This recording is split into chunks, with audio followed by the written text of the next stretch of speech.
Let's check something. Found it. This should be the one. It turns out that I have a strange way of confirming everything she has told us. What is it? A record from a personal collection. It was tucked away in a corner. You should take a look.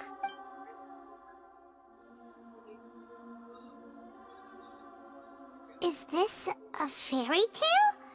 Who wrote it? I authored this record myself. Huh? You wrote a fairy tale that somehow has something to do with the balladeer? When combined with the traveler's narrative, it's clear that this story is an allegory. Everything in it is a symbol for something else. Hold on. So this record survived from the past? Yes. Any information about the balladeer or the kabuki mono in other records will have been changed. But I wrote this story in a way that means it was left intact. Changing the information in IRMINSUL changes to that, but IRMINSUL can't change information that was well hidden in advance. I guess I must have written this story as a backup before the balladeer entered IRMINSUL. That's incredible! What a great idea! And sending the traveler into IRMINSUL with the balladeer must have been a further precaution. I knew she'd remember everything. This story is abstract enough that it still resonates with the present information recorded in IRMINSUL. But if we connect all the different pieces together, the true story that emerges is the one she told us. The now erased life of the balladeer.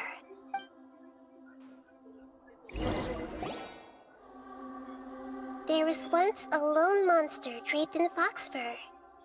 The monster found a family of foxes, joined them, and they became friends. The monster lived with the family day and night, and everyone treated it as one of their own. Once in a while, the monster would take off its fox fur at night, and lament to itself as it gazed at its reflection in the water. I am a monstrosity, yet they are too foolish to see it. I pity them. But the monster soon found solace when another came to live among the foxes who was not their kin. A kitten, carved from the wood of a white tree, who had been abandoned by the humans. The kitten too wished to become a fox, but its tail was too slender, and it could not grow a coat of richly colored fur. Yet when the other foxes saw this, they spoke words of comfort to the kitten. Even without a tail and fur like ours, you are still one of us. Furious at this happy resolution, the monster lit a fire on the mountain. The terrified animals panicked as the fire spread.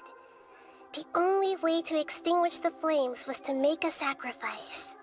A gray fox stood up and addressed the monster. It said, "You are the cleverest among us.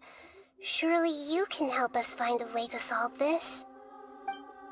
The monster smiled, led the fox toward the fire, and murdered it. The gray fox's heart was turned into a beautiful drop of water, clear, spotless, and pure. The monster gave the heart of water to the kitten, telling him, "The foxes have decided. You are the one who must be sacrificed. Take this, quench the flames, and die for your fox kin." The fire was extinguished, but the kitten lived. It left that side of the mountain and found a little bird who had a broken wing. The two promised they would spend their whole lives together, but the little bird did not have long left to live. It passed away soon after. After burying the bird, the kitten left the mountain for good. Never again would it cherish a single creature, nor a single blade of grass that stood on that mountain. The kitten spent the nights wandering aimlessly, gnashing its teeth at the moon. How it wished to swallow the moon and devour the moonlight. If the world could only return to darkness, then it would finally be peaceful and content. I will become the new moon, the answer to everything. Then, no one will know that there were once birds, foxes, and cats in this world. And no one can know that they were different.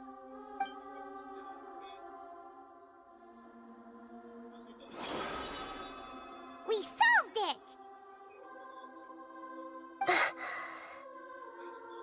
I remember now. This is not just the Balladeer story. It is his very own memories. I made a backup so that it would be preserved no matter what happened. To become a god, he was experimented on and modified countless times. It was brutal torture, and the only reason he was able to survive is that he was a puppet. This memory was extracted from him by the scholars. Presumably, they kept it to have something to defend themselves with. Creating a deity was just the first step. Some of them wanted to be able to control it. That's why they backed up his memory for later use. I buried it deep inside one of my own dreams, and then hid it inside an allegorical story so that it wouldn't be altered. It's hard to believe that this person really existed, let alone that he tried to get rid of us on more than one occasion.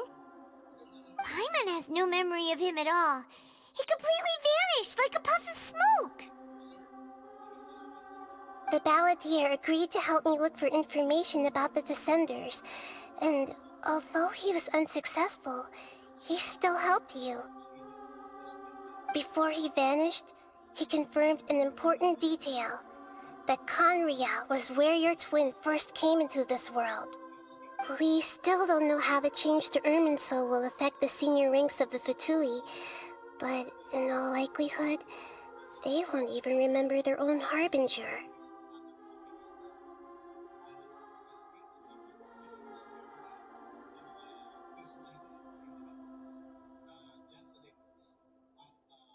It sounds like Paimon wouldn't like this guy a whole lot if he was still around. But still, Paimon doesn't like the way it all ended that much better. This is why wisdom alone cannot answer all our questions. We look, we see, and we comprehend, but the question still troubles us. So the answer is not everything. People yearn to find the truth and then conquer the troubles they face. When you give someone the truth, you give them a chance to choose their own destiny.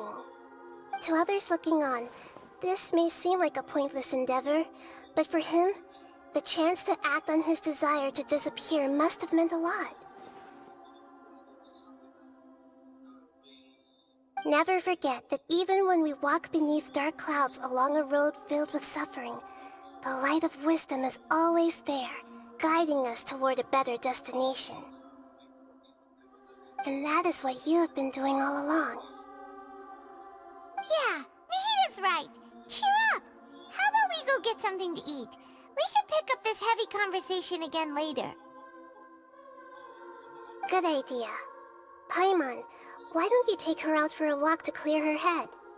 You got it! Come on, Traveler! You need to get out of your head for a while. You'll feel much better after taking a walk.